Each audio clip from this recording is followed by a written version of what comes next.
प्रिय छात्रों, आप सभी का हार्दिक स्वागत है।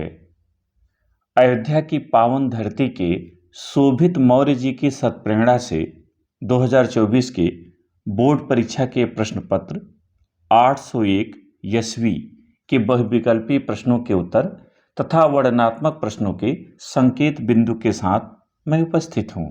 मुझे पूर्ण विश्वास है कि इससे आपको मदद मिलेगी। हाँ, एक आग्रह आपसे अवश्य है कि जरूर बताइएगा कि क्या इसी तरह हिंदी के शेष प्रश्न पत्रों के उत्तर से भी आपको अवगत कराया जाए।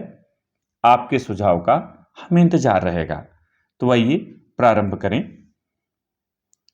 सबसे पहले बहुविकल्पी प्रश्न, और इन्हें देखने के लिए थोड़ा हम जूम कर रहे हैं जिससे आप आसानी से देख सकें। इनके उत्तर को OMR शीट पर आपको रंग कर सही विकल्प को रंग कर उत्तर देना होता है। तो पहला प्रश्न है कि रस मीमांसा किसकी रचना है? सही उत्तर है रामचंद्र शुक्ल। ये उनकी आलोचना विधा की कृति है। अथाह सागर के रचनाकार हैं। सही उत्तर है जयप्रकाश भारती। यूनेस्को द्वारा यह कृति पुरस्कृत है। तीसरा प्रश्न, निम्नलिखित कथनों में से कौन सा कथन सही है? गुनाहों के देवता के रचनाकार मुंशी प्रेमचंद हैं। ये सही नहीं है क्योंकि गुनाहों के देवता धर्मवीर भारती का उपन्यास है। भारतेंदु हरिश्चंद्र आलोचना साहित्य के जनक माने जाते हैं। यह भी सही नहीं है क्योंकि ये हिंदी गद्य के जन्मदाता जरूर हैं लेकिन आलोचना साहित्य के जनक नहीं माने जाते। गेहूं और गुलाब निबंध के लेखक रामवृक्ष बेनीपुरी हैं। ये विकल्प सही है। ध्यान रखिएगा कि जो मूल इनका निबंध है वहां गेहूं बनाम गुलाब ऐसा इन्होंने शीर्षक दिया है, किंतु गेहूं और गुलाब ऐसा भी लिखा जाता है। तो ये सही है विकल्प। ईर्ष्या तू न गई मेरे मन से निबंध के लेखक जयप्रकाश भारती हैं। यह भी गलत है क्योंकि इस निबंध के लेखक रामधारी सिंह दिनकर हैं जो आप ही के पाठ्यक्रम में शामिल हैं। तो सही उत्तर है सी। निम्न में से सत्य कथन पहचानिए। अब यहां पर डॉक्टर राजेंद्र प्रसाद एक कवि के रूप में प्रसिद्ध हैं। ये गलत है, ये सही कथन नहीं है क्योंकि ये गद्यकार हैं और भारत के प्रथम राष्ट्रपति थे। जयप्रकाश भारती शुक्ल युग के कवि हैं। तो यहां भी ध्यान दीजिएगा कि जयप्रकाश भारती की प्रसिद्धि एक गद्यकार के रूप में है, कवि के रूप में नहीं है। मुंशी प्रेमचंद एक समालोचक के रूप में प्रसिद्ध हैं। यह भी विकल्प असत्य है क्योंकि मुंशी प्रेमचंद कहानीकार और उपन्यास के रूप में प्रसिद्ध हैं और इन्हें उपन्यास का सम्राट कहा जाता है। तो यहां सही विकल्प है ध्रुव स्वामिनी जयशंकर प्रसाद की रचना है और यह प्रसाद की नाटक विधा की रचना है। अब आइए, दीपदान एकांकी के लेखक हैं। पांचवा प्रश्न, और सही उत्तर है राम कुमार वर्मा। 9th में आपने इसको पढ़ा भी है। शुक्ल युग की समयावधि है। ध्यान रखिएगा कि यहां जो समयावधि दी गई है इनमें से हर एक को आपको देखना रहता है और कौन निकटतम है ऐसा देखना होता है, क्योंकि कभी कभी निकटतम के आधार पर भी उत्तर देना पड़ता है। तो यहां 1919 से 1938 तक इसे आप चुनेंगे। शेष इनमें से कोई भी विकल्प शुक्ल युग के लिए सही नहीं है। तार सप्तक का प्रकाशन वर्ष है 1943 ईस्वी, क्योंकि तार सप्तक का जो पहला प्रकाशन हुआ है 1943 में हुआ है। इसके अलावा हर 8 साल बाद ये निकला है। 8 साल बाद 43, 8, 51 में दूसरा, और फिर 8 साल बाद 51, 8, 59 में तीसरा। 1959 में तीसरा प्रकाशित हुआ। आदिकाल की समय सीमा क्या है? उत्तर यहां पर ध्यान दीजिएगा कि यहां आदिकाल की जो समय सीमा है ये ईस्वी बीच में गलत प्रिंट हो गया है। ईस्वी में नहीं है बल्कि संवत में है। 1050 से 1375 विक्रम संवत तक आदिकाल माना जाता है। तो यहां विकल्प ए सही है। हिंदी साहित्य का स्वर्णकाल कहा जाता है भक्तिकाल को। साकेत किसकी रचना है? तो साकेत मैथिलीशरण गुप्त जी का महाकाव्य है। और ये राम कथा पर आधारित है। इसमें कुल 12 सर्ग हैं।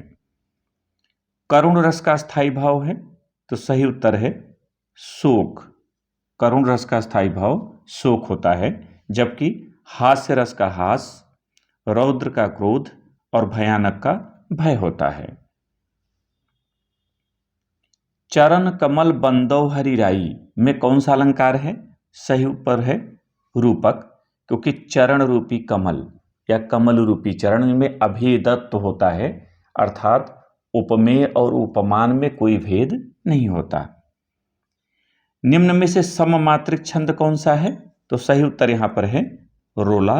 रोला एक सममात्रिक छंद है और इसके प्रत्येक चरण में 24 मात्राएं होती हैं, जबकि दोहा और सोरठा अर्ध सममात्रिक छंद हैं और छप्पय विषम मात्रिक छंद है।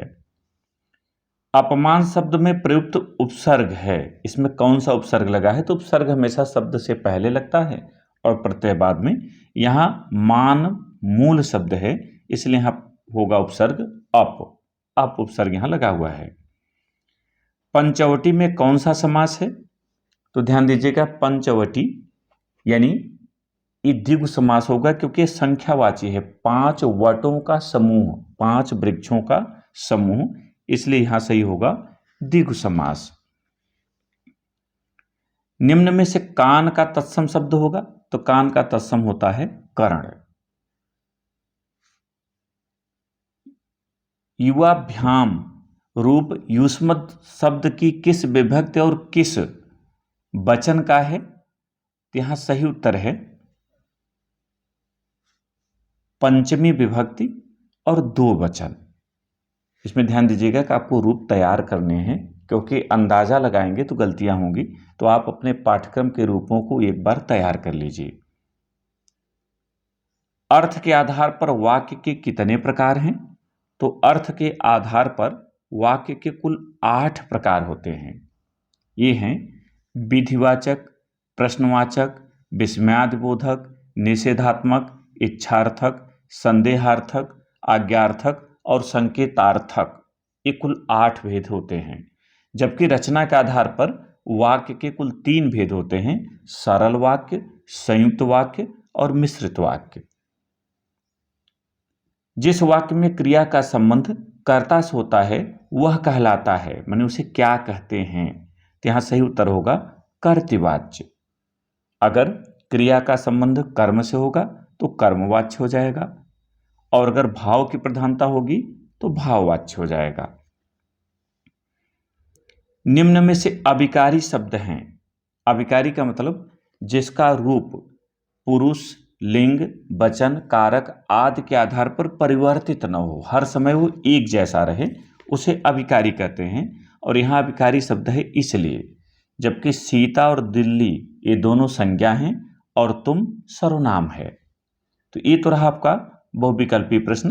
अब वर्णनात्मक का संकेत बिंदु देख लें।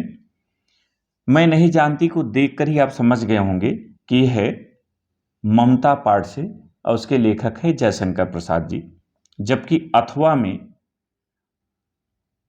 हम लोग कच्ची मिट्टी की मूर्ति के समान रहते हैं, यहां से आप समझ गए होंगे कि आचार्य रामचंद्र शुक्ल इसके लेखक हैं और ये मित्रता पाठ से लिया गया है।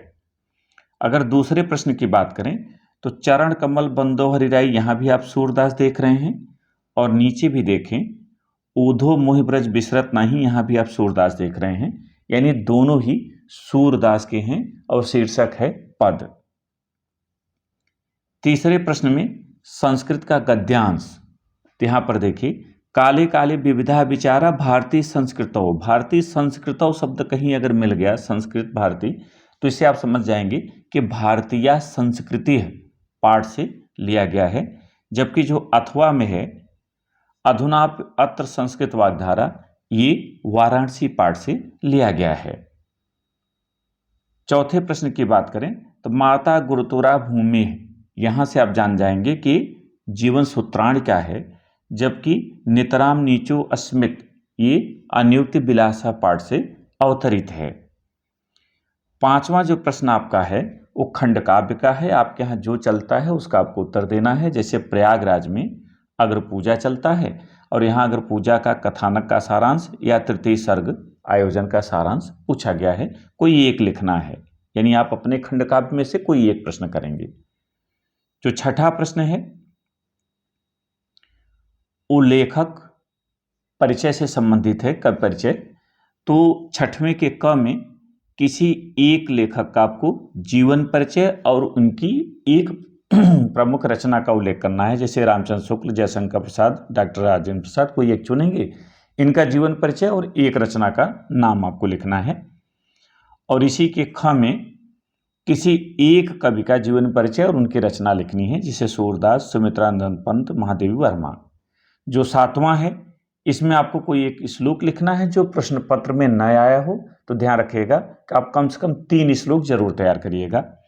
आठवें में संस्कृत खंड पर आधारित प्रश्नोत्तर होंगे, जिनमें से किन्हीं 2 का आपको उत्तर देना है। 9वें प्रश्न की बात करें तो निबंध से संबंधित है, जैसे स्वदेश प्रेम, आतंकवाद की समस्याओं समाधान, जनसंख्या नियंत्रण, विज्ञान के चमत्कार यानी विज्ञान वरदान, इनमें से किसी एक पर आपको लिखना है। 10वां जो आपका है वो पत्र लेखन के लिए है। विद्यालय में खेल कूद की सामग्री को ध्यान दिलाते हुए प्रधानाचार्य को एक प्रार्थना पत्र लिखिए, अथवा अपने मित्र को अपने बड़े भाई के विवाह में सम्मिलित होने का निमंत्रण पत्र भेजिए। ये सारे पत्र हमने एक वीडियो में बना दिया है और प्लेलिस्ट में व्यवस्थित है, वहां से आप देख सकते हैं। तो मुझे उम्मीद है कि आपने पूरे प्रश्न पत्र को समझ लिया होगा। एक नए वीडियो के साथ फिर मिलेंगे। बहुत बहुत धन्यवाद।